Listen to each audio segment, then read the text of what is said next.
Shalom, Israel. We're going to get straight to it, man, before they cut the class off. We're going to discuss brotherhood. Why is brotherhood so important? Brotherhood is important because the Most High, he commanded us to have brotherhood. Brotherhood is what we're going to need during these last days. And what is brotherhood? You might ask, what is brotherhood? Brotherhood is something that I experienced once I got into the ISUPK. I used to grow up, half Chicago, half Dayton, Ohio. I started off in Chicago. I used to come to Dayton, Ohio every summer. Not every summer. Sometimes I miss the summer for a few years, but I come because my grandmama lived up here.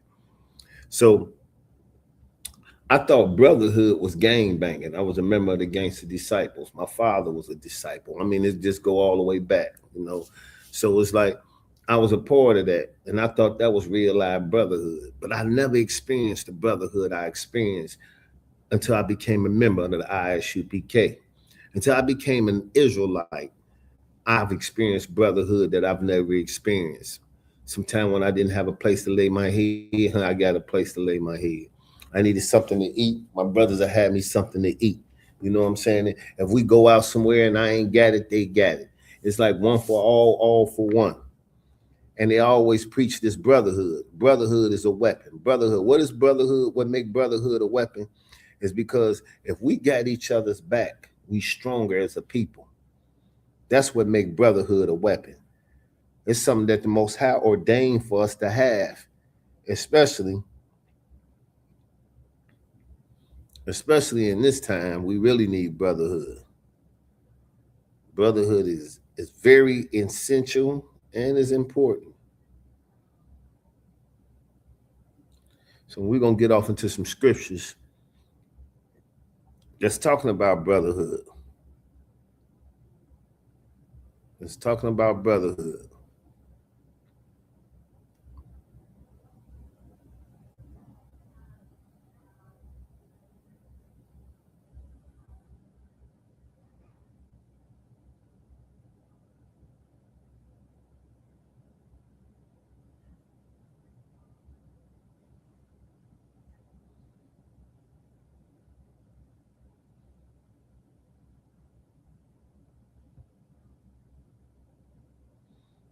Bible app. I'm trying to get it to go. Cancel.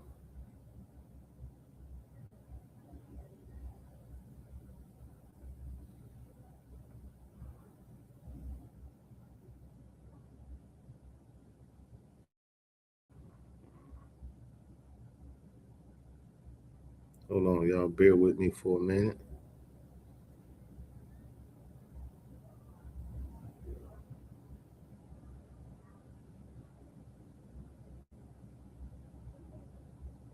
So this is John in the book of John chapter 13, verse 34. A new commandment I give unto you, that ye love one another as I love you, that ye also should love one another. Now, I don't want you to take this verse and take it out of context, because the Most High say a new commandment. So what that means, this is something that's illustrated to the children of Israel, because the only people that had God's laws were the children of Israel. Seeing that the children of Israel only had God's laws. So when you hear about this is a commandment, it's only pertaining to the children of Israel. And this commandment is said that we love one another. It said, a new commandment I give unto you, that ye love one another as I loved you, that ye also love one another. Christ said, just like I love you, y'all need to love each other. And that's what he's telling the children of Israel. This is what he's telling the Israelites. Let's keep going. Let's go to Zephaniah, one of our favorite scriptures. Zephaniah chapter 2, verse 1. Listen to the words that say, Zephaniah chapter 2, verse 1. It say, gather yourself together, yea, gather together, O nation that's not desired. Do you listen to the words when I break this down? Because I understand that a lot of people can't comprehend what they read. The Most High saying this nation that he's talking about is not desired by the other nations. It said, gather yourself together, yea, gather together, O nation not desired. meaning the other nations don't desire you. They don't like you. Let's go to 1 John 4:20. Let's keep going. 1 John chapter 4 and verse 20. It says, if any man say, I love God and hate his brother, he is a liar. For he that love not his brother whom he have seen, how can he love God whom he have not seen? Do you understand that, Christians?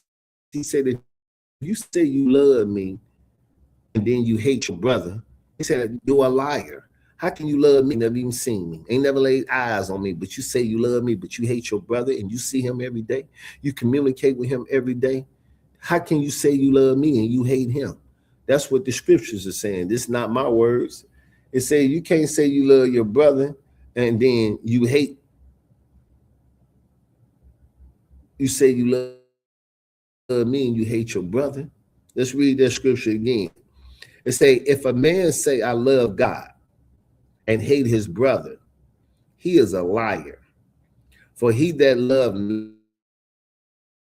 not his brother have said love God who he had not seen. And there's a lot of Christians talk about how you love God and you hate your brother, especially in the Christian church. Y'all really hate a lot of people, but you say you love God. The scriptures say you can't say you love me and then you hate your brother. I'm gonna tell y'all some real shit, man. I used to have a lot of hatred in my heart, a lot of anger.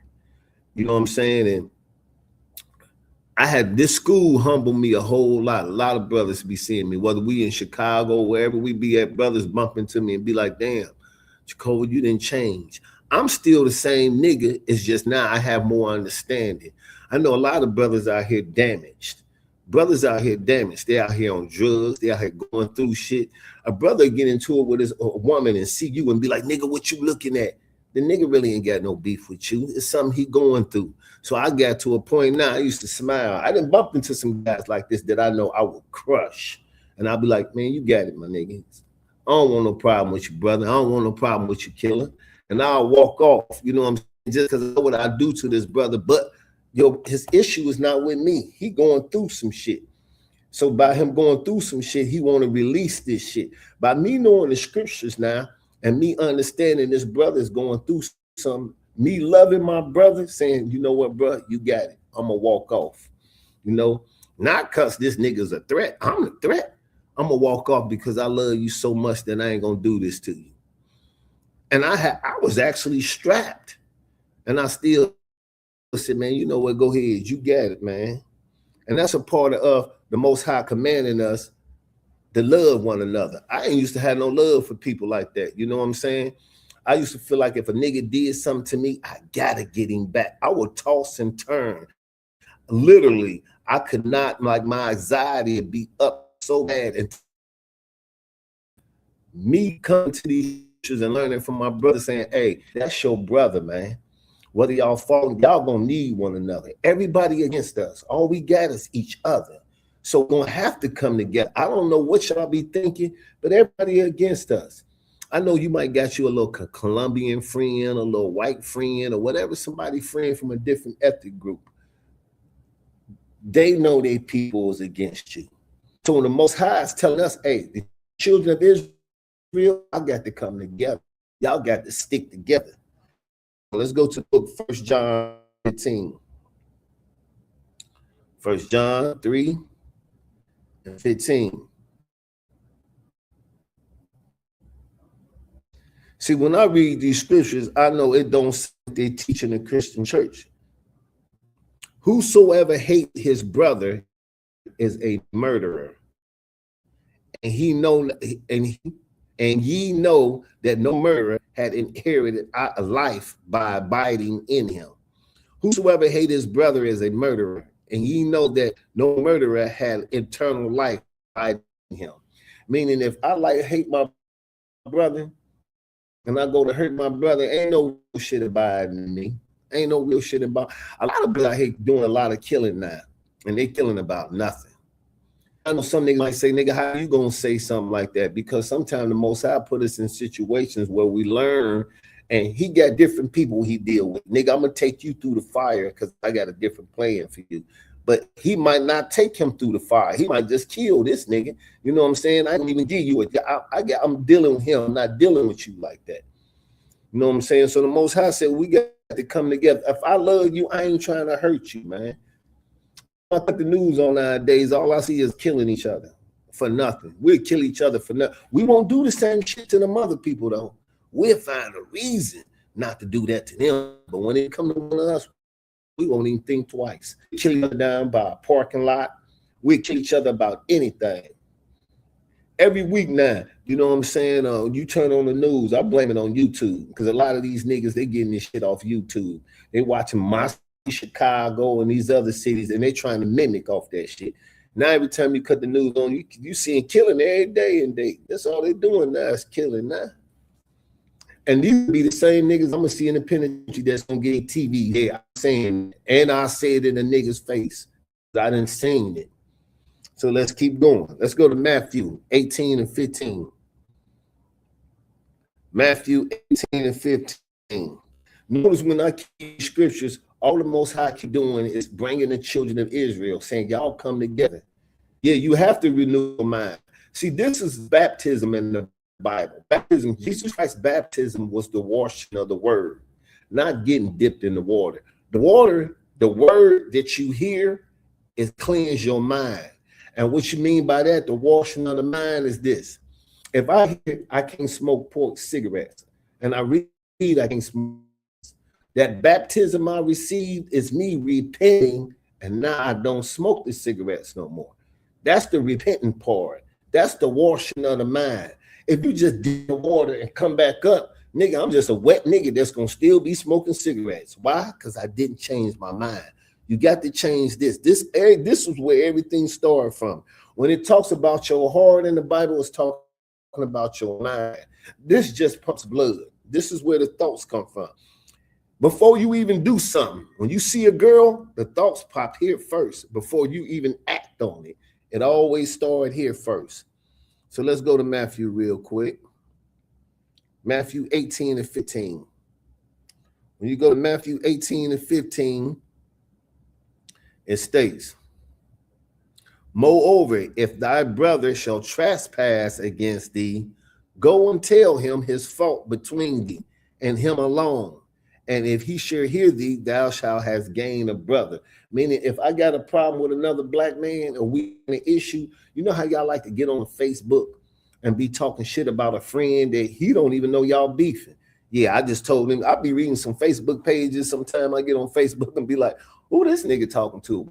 Why they just didn't go to themselves? Why is they all on Facebook with this? The scriptures say, if thy brother shall trespass against thee, meaning if one of your brothers, your people do something to you, this is what it says. Go to him, go tell him his fault. You go to your brother and say, hey, man, let me holler at you, man. You know what I'm saying? This is how I think we can stop all this shit. First thing, we have to swallow pride. Pride is a big thing when it comes to our people. We have so much pride when it comes to each other, but when it comes to that white man and that Chinese man, they don't have that same pride. They swallow that shit. And I've seen it. So my brother say, brother, let me holler at you, man. Listen, man, I was offended, man, when you see it such and such, man. I'm let you go wrong way, damn, but damn, bro, all right, bro, I on stores sometime, and I see a nigga mean mug, and I be like, hey, how you doing, brother? As black men, we don't speak to each other all the time. You all brother? And he'll look at me and smile or something like that. Yeah, brother. Yeah, I'm just breaking the ice. You know what I'm saying? Not even that your mean mug is even intimidating to me, because I swear it ain't. I got a light on really inside me. I can do some ugly things. But the Most High got me in a different place at a different time to go reach people where I used to be at. Them the people I go for. I go to pull them out the fire. You know what I'm saying? That's why I go, hey, listen, brother, let's come together. We stronger together. Just think about this. I want y'all to think about this. All these niggas that's out here killing each other. Think if we all came together and we standing with each other as one.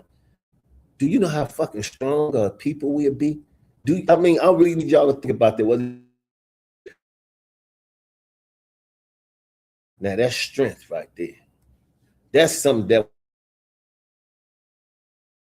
will scare these people, even if we ain't doing them. Unify, as the scriptures I'm reading. The scriptures I'm reading telling you, hey man, unify with your brother. Stop being so emotional with your brothers. Talk to them like, hey bro, I need to talk to you about something, man. Like, hey man, listen, you called me a bitch yesterday, man. I kind of offended, man. Come on, don't be playing like that, bro. All right, man. And see how we nipped that whole thing in the bud. Just that quick. Let's keep going. Let's go 18 and 21. And Peter, he said, then came Peter to him and said, Lord, how often shall my brother sin against me and I forgive him? He said, to 6 times. Jesus answered and said to him, I say not unto the unseen, unto 7 times, but unto 70 times, 70 times 7. The Most High say, well, if my brother keeps against me, I mean, do I suppose if he forgive him? What if he doesn't? I say, listen, he sinned against you, forgive him 70 times. You know what I'm saying? Like, we got to realize, when you get on your knees and you pray, don't you ask the Most High to forgive you for shit you done? Even when you on your, if nobody's around and you in that room by yourself, you pray the Most High to forgive things you done. I done had dudes tell like Jacoby at nothing I done. I said, I do. And they said, oh man, you ain't never supposed to regret nothing you done. I said, man, whoever started that was a lie. We all done things in life we regret. If you wish you can go back in time and change some things you done, what you did. Ain't nothing wrong with regretting what we did. We can learn from it, but that don't mean ain't something wrong with regretting what we did.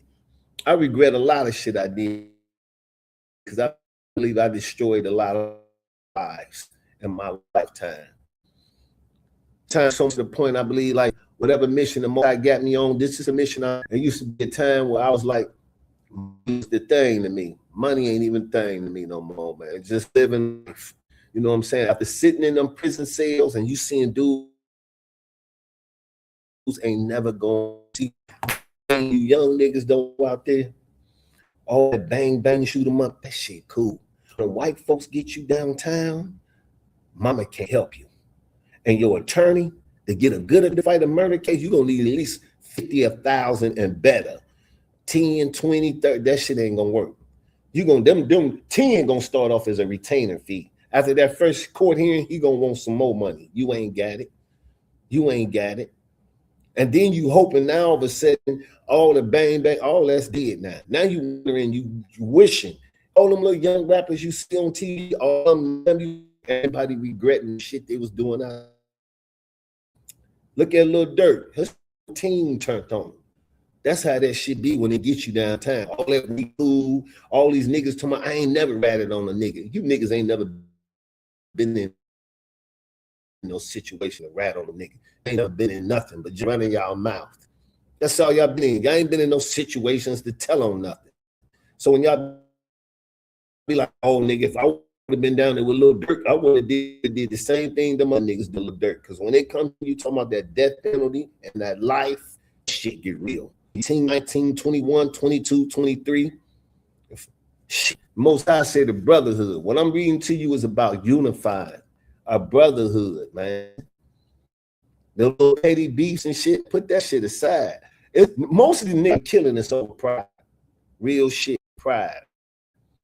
I don't want to get beat up because people gonna see it on YouTube. You know the crazy shit about that. You go to the penitentiary, beat up. So you kill a nigga out here, don't want to fight him.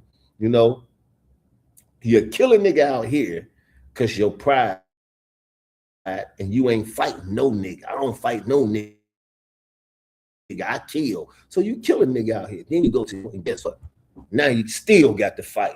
See how stupid that is? Now you in there fighting, getting your ass kicked. And you could have got an ass kicking out here and still been free. You know what I'm saying? Ain't nothing but loss. But we each other for a little or nothing. And the Most High is telling you the brotherhood, to love each other, to forgive each other, to stand with each other. That's what he's telling y'all. That's what made me start thinking. When I got in prison, sitting back looking, and that was the head of the GDs. I had the whole compound. Then every penitentiary I went to, I had to come down.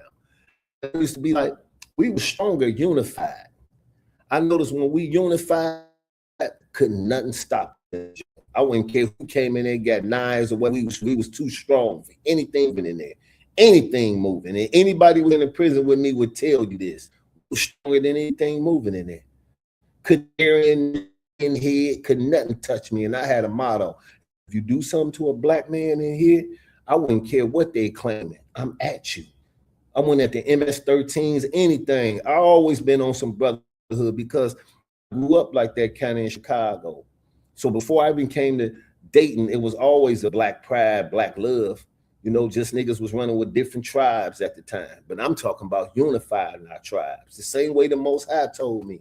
When I got in this school and I seen the way brothers, I can go to Houston, and I seen the way them niggas love me in Houston and embrace me. And I used to be like, damn, these dudes treat me like we just knew each other our whole lives. I go up to New York. Them brothers all through hard. Come on, let's stay here. You got a hotel, your hotel paid for. What you need to do, let's go. I'm talking about, it's a brotherhood I've never seen or never experienced in my life.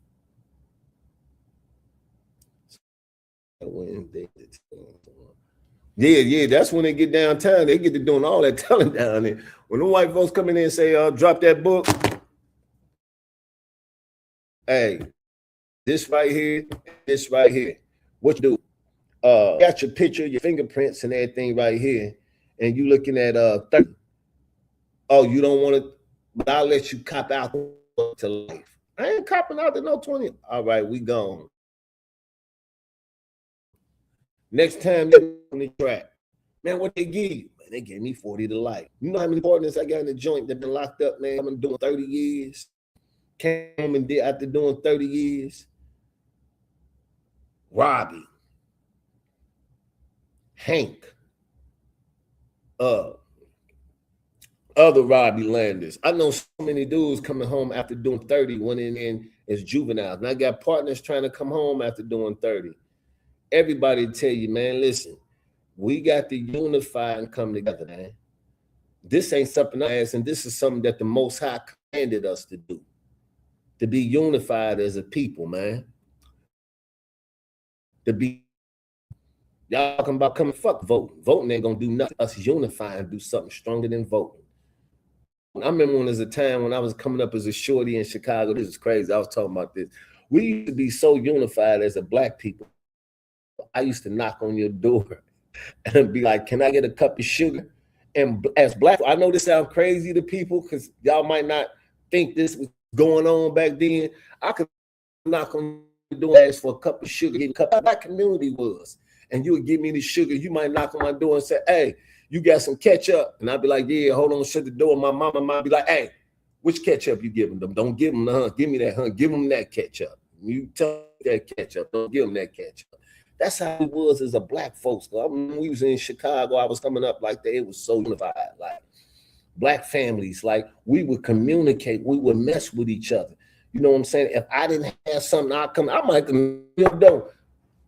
You open the door. Hey, you got 3 slices of bread in there. I'm trying to put it in the sandwich. And I know a lot of y'all looking like what? I wouldn't do no shit. Like the black unity, the black love. It was like that back then in the black community.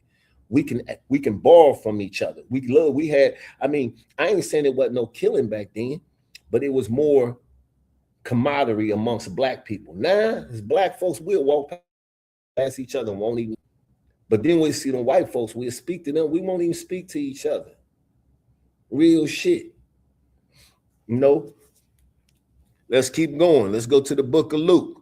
Notice every scripture I'm reading to y'all from the Old Testament to the New Testament, the Most High keep talking about unifying, come together, forgive your brother. You know why we ain't together as unified as a people? Because we don't know how to forgive each other. We don't know how to love each other. Everybody think forgiving somebody or loving somebody, that make you a weak nigga. I'm going to tell you what makes you strong. Strong. When you know you can do what you do, you know what you're capable of doing. It's something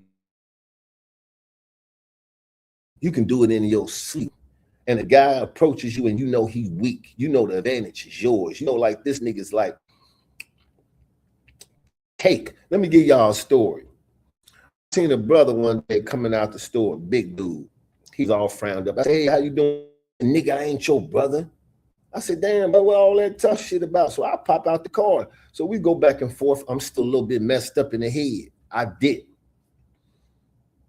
I used to keep my utensils in my car, gear to put on and everything. I switch clothes, double back, and I'm watching him walk up the street. I catch him coming halfway up the street and pop out on him.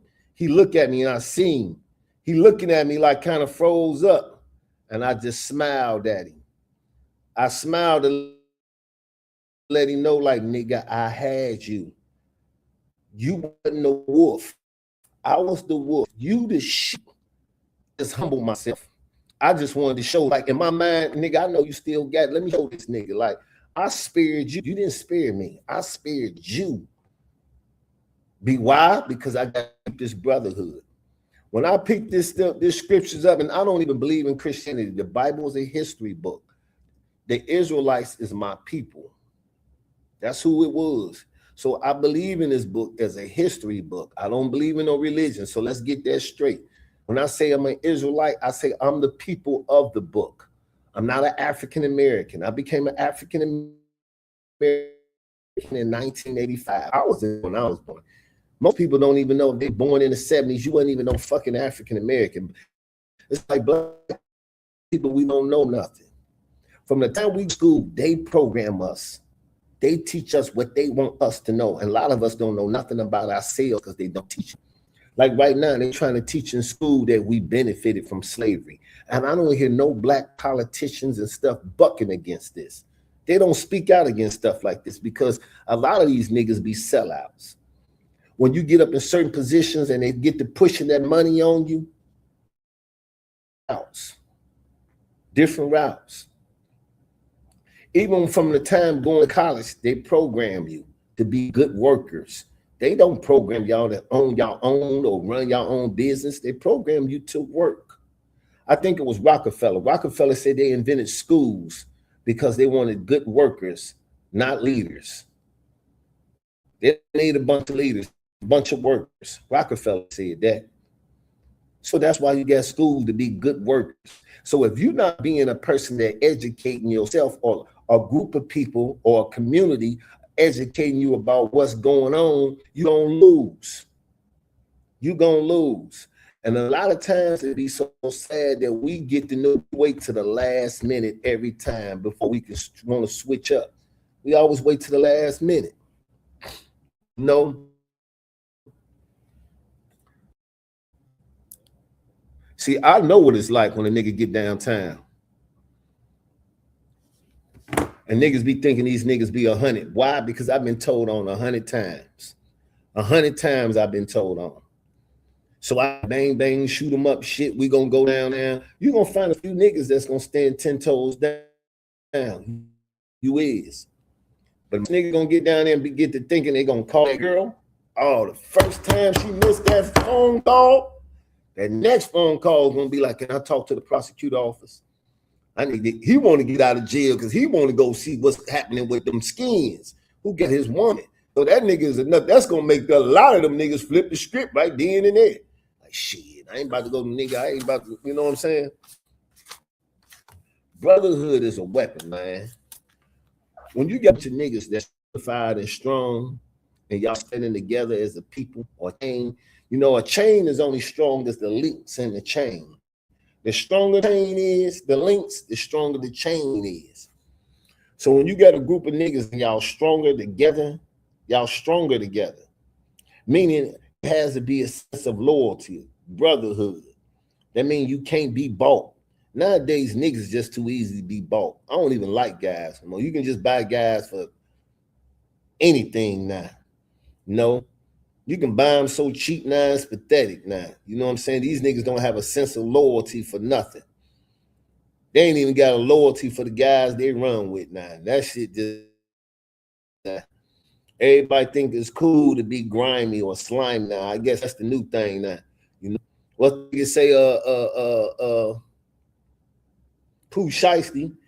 What that nigga saying is rap. His mama told him to watch out for snakes, and he the snake. And like, that ain't no slick shit. Everybody quoting like, oh, he said a hot verse. That ain't hot. That nigga just told y'all, man, he's a piece of shit. That's what he just told y'all. With that, man, I said, with that, I'm trying to do, you know, I ain't gonna keep going all day about this. I'm just trying to do this brotherhood shit, man. We need to unify. I can't tell y'all, you know, what not to do and what not to, what is or what you can do. All I'm telling you is, if we don't have that brotherhood, and you brothers like to do all that running and shooting and shit, that's on you. I'm trying to tell you. Hey, did y'all just see when they picked that brother up from a murder from 2004? That nigga looking sick in that picture. I said, damn, they caught this nigga from 2004. 2004, ain't no statutes of limitation on murder. Ain't none on that. Just trying to tell y'all how this shit play out, man. With that, we are the ISUPK out of 125th Street, Harlem, New York. That's where we started up out of Harlem, New York. We all over everywhere. We everywhere. We damn near every state. We over in even over Haiti, Jamaica, Britain. Yeah, we everywhere. We are the ISUPK out of 125th Street, Harlem, New York.